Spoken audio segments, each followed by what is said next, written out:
What's going on, guys? Here's my little knee model again. We're going to talk a little bit about meniscus tears today.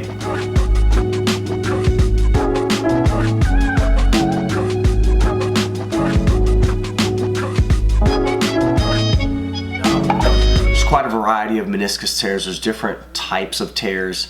And then I'll give you guys a few ideas on, surgery and things like that, intervention. So again, if we look at the knee, this is the right knee, we're looking at the front. This would be our lateral or outer meniscus here, this little disc in here. This is our medial meniscus in here. If we look at that, boom, you can kind of get a little visual of what that looks like. Now, we talked about injury to this meniscus can occur in multiple ways, but the most common way is a twisting injury or a torsion injury. It could be from planting the knee and pushing off in a certain way, or rotating, or getting the leg caught. One way is the lockdown position, getting your leg twisted. So the rotational component, and then also even a traction and a rotational component is even worse than that, and that can happen sometimes in that lockdown position. So meniscus tears, there's very different types, different outcomes, different treatments. So let's start with just the basic just discuss what the meniscus tear entails. So a couple main purposes of the meniscus, obviously, we're looking at shock absorption that kind of cushions the knee, the shin bone and the thigh bone here. Then it also kind of helps with the gliding of the joint, kind of the movement of the joint. And it also provides some stability to the knee joint as well. Again, over time, you get wear and tear on the meniscus, you get some wearing down of the tissue. So, but we have our medial meniscus in this blue, you can see. We got the medial meniscus, and then we have the lateral meniscus there. The other thing to look at, if we're looking at the meniscus, we've got kind of more on the outside, kind of more of the O shape. Meniscus looks more O-shaped and more C-shaped on the inside. So medial meniscus is more C-shaped, lateral meniscus more O-shaped there. So when we're looking at the meniscus here, guys, 3 zones we're going to look at. There's the peripheral, kind of the outer part, which is the red zone, and that has the best blood supply. Okay, so that has the highest chance of it healing. Then there's a red-white zone, which is kind of more of the middle, and that less blood supply. And then you have the inner zone, basically the inner third, and it's called the white zone. And the white zone of the meniscus is got the poorest blood supply, so less likely chance of healing.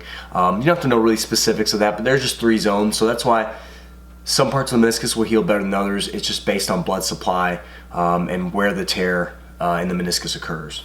2 types of really categories of tears when we're looking at the meniscus. You've got an acute tear where it's just kind of you actually have an injury.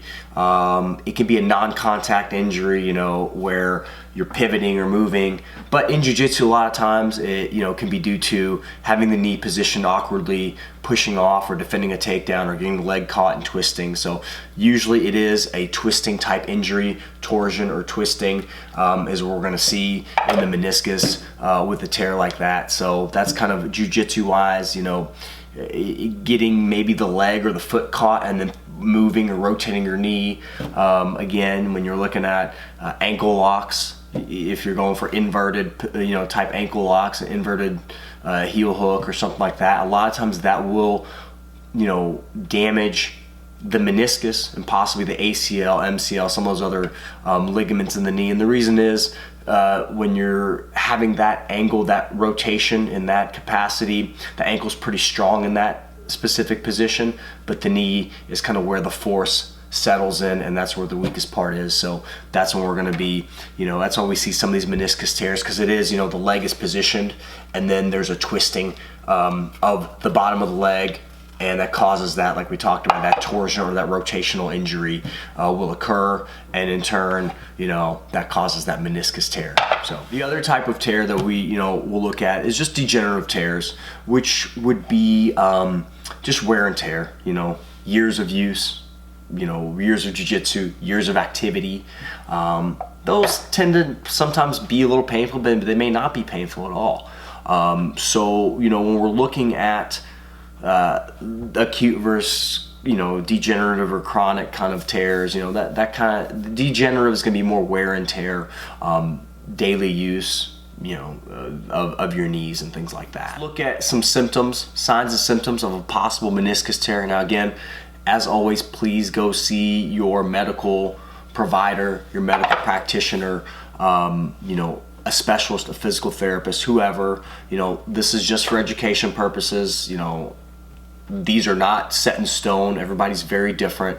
So I encourage you, if you feel or you suspect you have a meniscus tear, please go see a medical provider. If you suspect an injury, you could have clicking, popping, you could have catching in the knee. The knee can feel like it's stuck or caught. That's something that's common. Pain with kind of walking or putting pressure through the knee, or even like rotating on the leg. Any kind of pressure through the leg or the foot is going to possibly cause you some issues with possible meniscus tear there. Any kind of activities, you're looking at squatting, running, bending the knee to end range, straightening the knee to end range. Those things, fully bending and straightening the knee, those type of things could be problematic, could cause some problems, could be painful, sharp pain sometimes, things like that. So again, you'll feel pain with like pivoting or like pushing off or rotating on the knee, like changing directions quickly. Those are things that may cause some issues. Then you're looking at, you may get some swelling. If you suspect an injury, you get some swelling in the knee as well, which is not uncommon to have. Again, tenderness on the inside. In many cases, where this meniscus lives on the inside and outside of the knee, right where the joint is, you may have some tenderness to touch, so it might hurt to touch, be very kind of sensitive.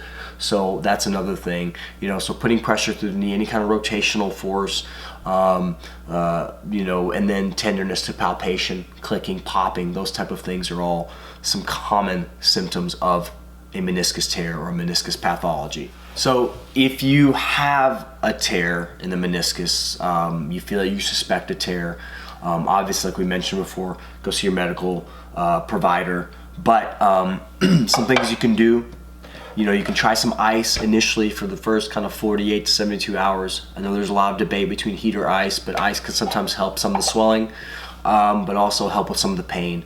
So that's an option there. Again, try to do gentle range of motion exercises. You may get on a stationary bike, or like just something like an Airdyne, something to keep the knee moving. There's some heel slides you can do. I've got some videos on some basic, range of motion exercise for the knee you can look at. Again, avoid anything painful, squatting, kneeling, anything really that puts a ton of pressure on the knee.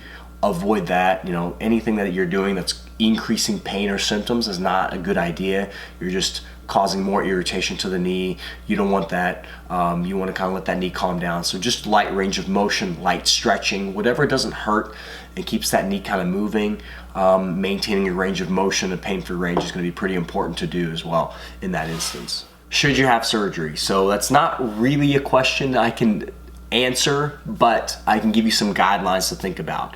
If the knee is catching or popping, it's just not getting better, you don't have full range of motion, you can't do what you want to do on a daily basis, walking is difficult, stairs are difficult, Jiu-Jitsu is difficult, those type of things, definitely those may be reasons to look at surgical interventions. Again, you want to do, I always recommend getting the proper rehab first. Try to put some time in on the rehab and see if conservative measures, strengthening range of motion, physical therapy, those type of things are going to be beneficial first before you choose any kind of surgical intervention, because you can always cut stuff out of there, man, but you can't put it back in. So surgery should always be kind of a last resort if conservative measures fail.